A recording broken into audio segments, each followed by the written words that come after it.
بسم اللہ الرحمن الرحیم الحمدللہ رب العالمین والصلاة والسلام علی سید الانبیاء والمرسلین وخاتم النبیین اما بعد فاعوذ باللہ من الشیطان الرجیم بسم اللہ الرحمن الرحیم رب اشرح لی صدری ویسر لی امری واحلل عقدۃ من لسانی یفقهوا قولی واعبدوا اللہ ولا تشرکوا به شیئا وبالوالدین احسانا اللہم صلی علی محمد النبی الامی وعلی آل محمد صلی اللہ علیہ وآلہ وسلم۔ ناظرین محترم، آج پھر ایک چھوٹے سے لیکچر کے ساتھ میں آپ کی خدمت میں حاضر ہوں۔ اللہ کریم سے دعا ہے کہ اللہ بیان کرنا اپنی بارگاہ میں قبول فرمائے اور جو بیان کیا جاتا ہے اس پر عمل کرنے کی بھی اللہ توفیق عطا فرمائے۔ قرآن مجید فرقان حمید کی جو چھوٹی سی آیت جس کا میں نے تذکرہ یا تلاوت آپ کے سامنے کی، وہ سورۃ نساء کی آیت نمبر 36 کا کچھ حصہ، پہلا جز جو ہے وہ میں نے کیا ہے، جس کا مطلب ہے وَاعْبُدُوا اللَّهَ، اور اللہ کی عبادت کرو، وَلَا تُشْرِكُوا، اور اس کا شریک کسی کو نہ بناؤ، وَبِالْوَالِدَيْنِ إِحْسَانًا، اور والدین کے ساتھ نیک سلوک کرو۔ یہ اللہ کا ارشاد ہے سورۃ نساء کی آیت نمبر 36 میں، یعنی کہ اللہ تعالیٰ ارشاد فرما رہا ہے کہ اپنے والدین کے ساتھ بہتر سلوک کرو، اور اس سے پہلے اللہ تعالیٰ یہ تذکرہ کر رہا ہے کہ اللہ کی عبادت کرو، اس کی نافرمانی نہ کرو، اس کے ساتھ شرک جو ہے وہ نہ کرو، کسی کو اس کا شریک نہ ٹھہراؤ۔ دوستو، یہ بات میں آپ کو بتاتا چلوں کہ قرآن مجید میں جہاں کہیں پر بھی اللہ نے اپنی عبادت کا تذکرہ کیا ہے، اپنی وحدانیت کا تذکرہ کیا ہے، اپنا جو مقام و مرتبہ ہے اس کا تذکرہ کیا ہے، وہاں پر متصل ویری نیکسٹ جو تذکرہ کیا گیا ہے وہ والدین کے ساتھ نیک برتاؤ، اچھے برتاؤ کا جو ہے وہ تذکرہ کیا گیا ہے۔ اللہ تعالیٰ سورۃ انعام میں بھی یہ ارشاد فرماتا ہے کہ جب اللہ ارشاد فرما رہا تھا سورۃ انعام کی آیت نمبر 152 میں کہ آپ صلی اللہ علیہ وسلم فرما دیجئے کہ میں تمہیں پڑھ کر سناؤں کہ تمہارے رب نے تم پر کیا کچھ حرام کیا ہے، تو اس میں ایک یہ بات بتائی گئی ہے کہ اللہ کے ساتھ کسی کو شریک نہ ٹھہراؤ اور والدین کے ساتھ اچھا سلوک کرو۔ یہ اللہ نے سورۃ انعام میں بھی ارشاد فرمایا ہے۔ دوستو،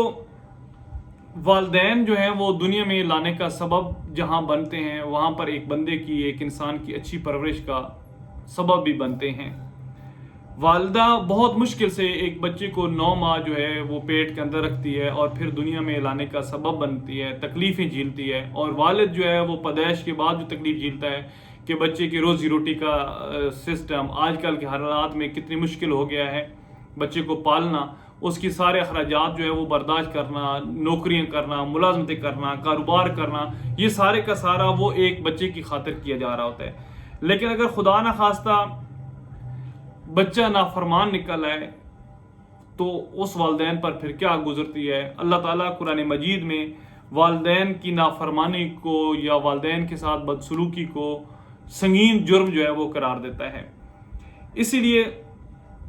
اللہ تعالیٰ نے بارہا جو ہے وہ والدین کے ساتھ حسن سلوک کا، اچھے سلوک کا حکم دیا، اور پھر ہمیں دعا بھی سکھائی کہ رب ارحمہما کما ربیانی صغیرا، کہ اللہ میرے والدین پر، ہمارے والدین پر رحم فرما جیسا کہ انہوں نے مجھے بچپن میں تکلیف سے پالا تھا۔ اللہ تعالیٰ قرآن مجید میں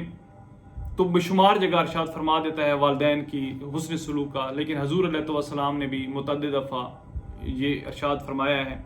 بلکہ ایک دفعہ تو انہوں نے یہ بھی ارشاد فرمایا کہ کاش میری ماں زندہ ہوتی اور وہ مجھے آواز دیتی اور میں اس حالت میں ہوتا کہ میں نماز پڑھ رہا ہوتا، تو میں فوراً لبیک کہتا، جی امی جی، اور میں بھاگ کے اپنی والدہ کے پاس چلے جاتا۔ پھر حضور علیہ السلام نے ہمیں یہ بھی ارشاد فرمایا کہ والدین کے ساتھ اچھا سلوک ہمیشہ کرتے رہو، والدین کی نافرمانی نہ کرو۔ ایون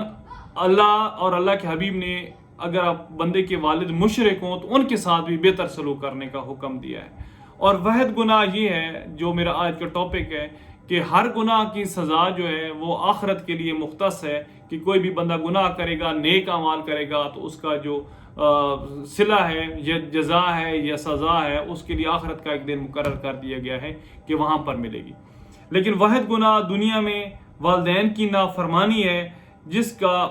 فوری طور پر یعنی کہ کچھ ہی عرصے بعد اس بندے کو اس کی سزا مل جائے گی۔ جب وہ خود والدین کی سیٹ پر بیٹھے گا، والدین کی سیٹ پر برا جمع ہوگا اور اس کے بچے ہوں گے، تو پھر اس کے ساتھ وہی سلوک کیا جائے گا جو اس نے اپنے والدین کے ساتھ کیا تھا۔ اس لیے دوستو، آج اس چھوٹے سے لیکچر میں